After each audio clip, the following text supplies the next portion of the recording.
Bueno, lo primero, para que exista entrada de ayuda humanitaria, quiere decir que hay una emergencia humanitaria compleja, reconocida en este momento por la ONU, al decir que tiene 25% de la población venezolana, es decir, 1 de cada 4 venezolanos hoy están en riesgo de muerte. Eso significa el reconocimiento de la emergencia humanitaria compleja hoy en Venezuela. Y esto es una denuncia importante en el mundo en dos sentidos. Uno, nosotros tenemos 3 años denunciando la presencia y la necesidad de la apertura de un canal humanitario.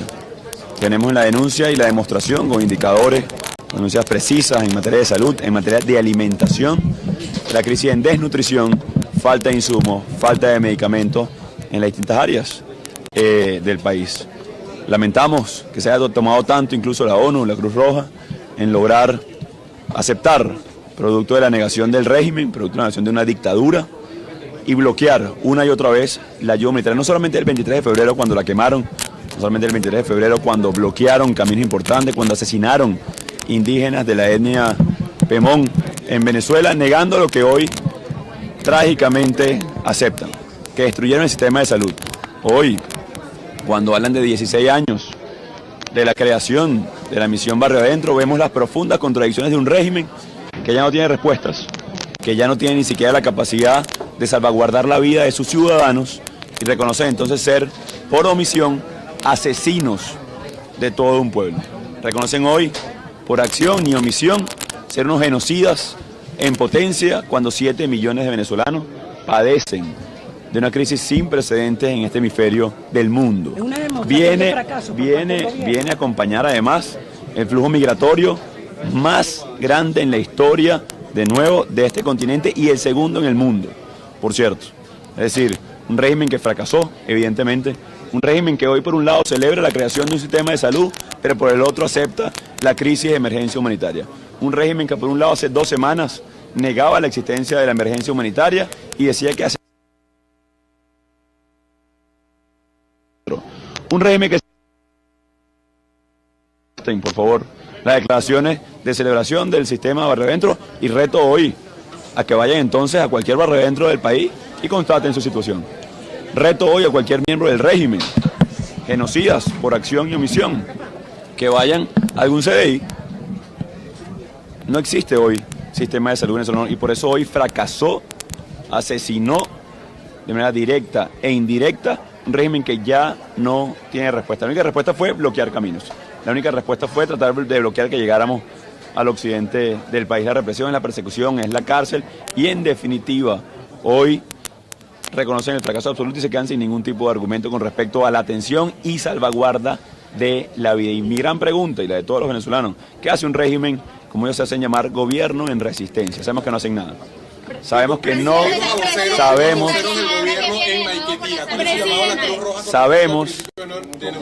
sabemos que van a tratar de utilizar el régimen, pero nuevo, se quedan sin argumento. Ustedes lo saben, ustedes lo conocen, ustedes lo han visto. Contrasten, o sea, no, diera risa si no era tal el nivel de tragedia que constatamos, que vivimos, que padecemos todos los venezolanos. Ellos van a tratar de hacer ver que, como ya lo publicaron, además, gracias a sus gestiones entró ayuda humanitaria. Bueno, claro que gracias a ellos porque destruyeron el sistema de salud. Creo que gracias a ellos hoy necesitamos atender a 7 millones en riesgo de muerte porque destruyeron y se robaron el dinero del sistema de salud venezolano. Es evidente que lo único que le tiene que agradecer el pueblo de Venezuela a este régimen es que se vayan de una vez por todas. Es que de una vez por todas dejen vivir al pueblo de Venezuela. ¿Qué significa un gobierno en resistencia? ¿Qué significa un gobierno en resistencia hasta el pueblo de Venezuela? Que no tiene agua, que no tiene agua, que no tiene luz, que no tiene comida. Entonces, ¿cómo va a ser para nosotros garantizar que llegue a donde más se necesita? Bueno, como mucho hasta ahora, haciendo Contraloría y sabiendo además que si eso cae en sistema del sistema de salud público va a terminar como mató y asesinó también no solamente ciudadanos, sino también Barrio Adentro, el CDI, médicos cubanos que hoy no existen y por eso necesitamos ayuda humanitaria. ¿Cómo va a ser con la Contraloría, con la denuncia? Sabemos que no los van a escuchar porque no les interesa. Ellos simplemente, bueno, ellos hoy secuestran el poder, secuestran puertos y aeropuertos, mantienen parte del poder, evidentemente entró porque ellos destruyeron el sistema de salud. Esto es importante decirlo. Las contradicciones están a la orden del día, entró porque exigimos que entrara, entró porque las Fuerzas Armadas denunciaron claramente un descontento a lo interno, entró porque hay una presión inmensa, el 91% de la población que rechaza a Nicolás Maduro Moro, tratan de descomprimir, pero se ahogan en contradicciones, dejan ver que no pueden garantizar ni la luz, son tan incapaces que no saben ni dónde poner la luz, ni cómo hacerlo, que no pueden llevar alimentos y medicina, que no tienen un sistema de salud, que destruyen la industria petrolera, que destruyen el sistema de transporte, de gas doméstico. Creo que aquí el diagnóstico se agotó. O sea, lo que le queda un poquito es retórica al régimen y tratarán de manipularlo. Esperemos que, como lo sabemos, no va a caer en eso, como ya no ha caído a pesar de la censura, a pesar de la persecución a los medios de comunicación, a pesar de la persecución a los periodistas, no ha caído el pueblo de Venezuela. Nuestra labor es muy sencilla: cese de la usurpación para recuperar la dignidad, para no depender únicamente de ayuda, sino recuperar el sistema de salud venezolano. Así que nuestra labor, ya dimos un gran primer paso, no solamente en reconocimiento diplomático, internacional, movilización, organización, defensa de los derechos del venezolano, sino también logramos que ingresara esta primera etapa de ayuda humanitaria. ¿Esto le da oxígeno a Nicolás Maduro? Mira, no veo cómo un gobierno que reconoce, un régimen que reconoce su fracaso, le da oxígeno. Tratará de descomprimir la presión que tienen las Fuerzas Armadas, que es distinto. Evidentemente ya el 90% de la población quiere cambio. Seguimos organizándonos en Comité de Ayuda y Libertad, convocamos para el 19 de abril, que vamos a anunciar la siguiente fase de la operación, una vez, no solamente que estamos recorriendo el país organizando, no el descontento, no, la esperanza de cambiar Venezuela y el rol que tiene cada ciudadano en este proceso de cambio y cese definitivo de la usurpación. ¿Qué oxígeno puede tener alguien que no tiene préstamo, que reconoce su fracaso, que hace 2 días decía que era mendigar ayuda humanitaria y hoy la acepta por la presión que tiene a lo interno? Oxígeno, a pesar de la represión, de la persecución, de la falta de luz, tiene el pueblo de Venezuela para cambiar esta realidad. El ministro Carlos Alvarado daba parte de todo lo que había llegado el día de hoy. ¿Perdón? El principio de una intervención era un acuerdo que habían llegado con la Cruz Roja, que ninguna de las partes podía explicar que había llegado, pero ya vimos hace unos minutos al ministro Carlos Alvarado dando un detalle de todo lo que había llegado. Ustedes se van a reunir con la Cruz Roja para que este principio no se viole. Mira, sabemos el talante del régimen. Es dictatorial, persigue, reprime, asesina, se quiere mantener el poder sobre las cenizas, porque ya no tiene cómo ni siquiera poner la luz, ni otorgar medicinas, ni garantizar el derecho a la vida del venezolano. Es decir, no sorprende que quieran aprovecharse, no sorprende que quieran manipular, incluso con su fracaso, con su propio fracaso. Nosotros insistiremos en la vía que hemos venido haciendo, en que llegue a los más vulnerables, en que llegue a los más necesitados, en hacer contraloría, en denunciar. Y lo que esperamos, evidentemente, es que la Cruz Roja no se preste para un juego político de un régimen que está en sus últimos días, que está de salida, que no protege al venezolano, que ya lo reconocen abiertamente, y por el otro lado, toda una ciudadanía exigiendo cambio. Y los que quedan poquitos son muy poquitos, los que se reúnen con Bashar al-Assad, reconociendo además, asociándose con genocidas, porque es lo que son, en definitiva. Ya Brasil, Colombia, el Grupo de Lima, Estados Unidos, Europa, está muy claro que la única solución y alternativa al conflicto venezolano es un cambio de cara a una transición y, por supuesto, elecciones. ¿Puede darnos usted detalles de la conversación que tuvo con Pompeo? ¿Perdón? La conversación que tuvo con Pompeo, ¿puede darnos detalles? Bueno, seguimos en materia de cooperación, seguimos acopiando, además, ayuda humanitaria. Esto se levantó, recordemos, porque empezamos a exigir, a acopiar ayuda, a hacer el levantamiento, a identificar a los más vulnerables, a trabajar con las ONG, a formar un voluntariado. De nuevo, el régimen simplemente está arrinconado y presionado por el poquito respaldo que le queda, que es la cúpula de las Fuerzas Armadas, porque el 80% incluso de las Fuerzas Armadas también quieren cambio. O sea, ya ellos saben que no hay servicio a unos enchufados, que el servicio y la lealtad debe ser el pueblo de Venezuela a nuestra Constitución y de cara a una transición democrática. ¿Usted está diciendo que la ayuda humanitaria entró por presiones de los militares? ¿Y la ayuda ¿Tienen esa humanitaria que está en información? Cúcuta para cuándo?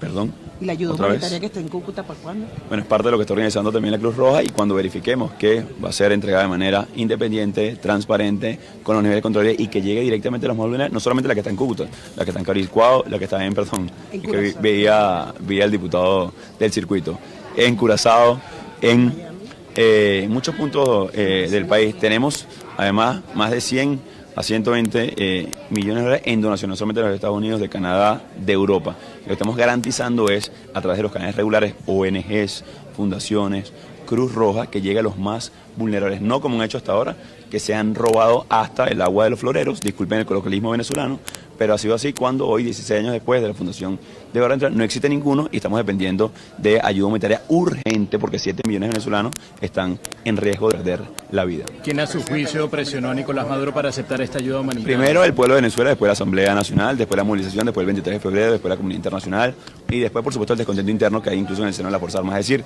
toda la sociedad movilizada en torno al cambio. Los militares que se encuentran en Colombia, presidente. El Estado Falcón, usted señaló que al cese de la usurpación, estábamos a semanas del cese de la usurpación. ¿A qué se refería concretamente? ¿Tiene una fecha para alguna decisión puntual o están en una negociación? El 19 de abril tendremos más información con respecto a los pasos para el cese definitivo de la usurpación.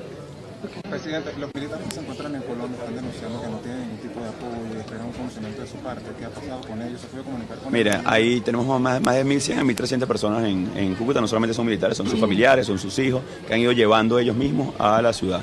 Estamos en un convenio muy interesante con Colombia para poder salvaguardar. Lo primero es su rango y su cargo cuando esté el cese de la usurpación. Evidentemente todos los que migran, no solamente los militares venezolanos, sino 4 millones de venezolanos, saben lo complicado, lo difícil que es que para la familia venezolana tener que atravesar una frontera. El puente que atravesaron esos militares de cara al respeto a la Constitución, pero también de cara a desconocer a un régimen. Lo que estamos procurando nosotros con muchísima responsabilidad, dado los volúmenes, evidentemente no se esperaba, ni siquiera las mismas Fuerzas Armadas o ellos mismos, porque ha sido un flujo, se han llevado a sus familias. Y bueno, imagínense poder sostener a todos ellos. Lo que vamos a garantizar es, por supuesto, uno, el estatus migratorio, lo segundo es la posibilidad de sostenerse, educación y entrenamiento de cara a su regreso a servir nuevamente como deben hacer al cese de la usurpación, al gobierno de transición, en las elecciones libres. Se va a dar garantía, por supuesto, de su rango y cargo. Les pedimos un poco de paciencia porque maneja estos volúmenes para nuestro gobierno encargado, que no maneja hoy recursos, sino hemos estado con fundaciones, a través de NACNUR, a través de algunos otros elementos, bueno, que tengan el servicio, el amor a la patria, no solamente para atender hoy sus necesidades, que lo estamos haciendo, sino también la de todo el pueblo venezolano. Muchas gracias. ¿Dónde va a ser el cabildo el 19 de abril? Sobre el estatus de la decisión de la ley de amnistía para funcionarios públicos. ¿Perdón? No escuchamos en la reunión del día de hoy un balance sobre la discusión de la ley de amnistía para militares o de garantías para militares y de garantías para los trabajadores públicos. ¿Cómo avanza ese proceso? La comisión, tanto la Comisión de Desarrollo Social como la Comisión de Defensa darán parte específico del estatus de la consulta pública y el 19 también tenemos algunas precisiones con respecto a, sobre todo, garantías, todos los que se pongan del lado de la Constitución. Muchas gracias. Los trabajadores o funcionarios públicos que han trabajado con el gobierno por parte de Otra vez, perdón, años. ¿me puedes repetir la pregunta? Si ustedes van a tomar en cuenta a los funcionarios, como Luis Ortega Díaz, como Rafael Ramírez, en su nuevo gobierno de transición y todo lo que es esta cooperación que ustedes están hablando. Miren, fíjense, nosotros desde el 5 de enero planteamos una ruta muy clara al país. Uno, que era el encuentro, que se basaba en el encuentro de todos los factores para poder generar dos cosas: estabilidad para atender una emergencia, para atender y salvar vidas a los venezolanos, enrumbarnos de proceso, y gobernabilidad, que se le da la participación de todos los factores, cosas que nos han negado durante 20 años en Venezuela. Hemos dado muestras de amplitud cuando articulamos con todos los factores que se ponen del lado de la Constitución. No ha sido una oferta vacía.